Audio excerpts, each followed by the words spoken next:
So I just saw the news that Prigozhin is dead. He died in a plane crash.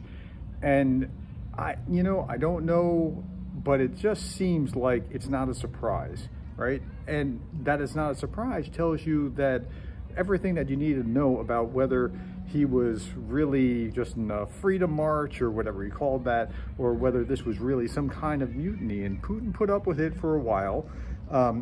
Again, we won't know yet whether this was intentional or accidental, but it just seems like a little bit too convenient to be accidental. So we'll see as things come out. So suspend your judgment, but if you were betting on this, you probably would have bet that this would have happened, maybe a hotel window or a poisoning or something along those lines, shot by someone with one of his own Wagner people, something, but you knew something was coming. And so because it's so predictable, you can kind of see, yeah, that was what was going on. The system that we're dealing with is a terrible system. The system that eats its own, the system that destroys others, the system that is doing wanton destruction in Ukraine because the Ukrainians won't be part of the system. And that's really where the misery is, right? So it's no surprise that Prigozhin is dead.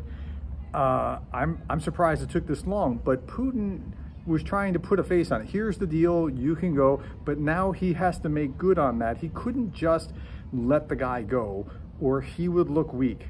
He just sent a huge signal to everybody else. Don't cross me. I have another video that'll come out tomorrow about Putin seizing an oligarch's yacht. And the reason that he seized the oligarch's yacht, I can't prove this, but it looks like maybe he's sending another signal. So you have to look for signals. You have to read between the lines. You have to listen very carefully to what is being said if you want to make sense of what's going on. You don't just take things at surface value. And again, I'm not telling you Putin did this to Prigozhin. I am telling you it's very suspicious.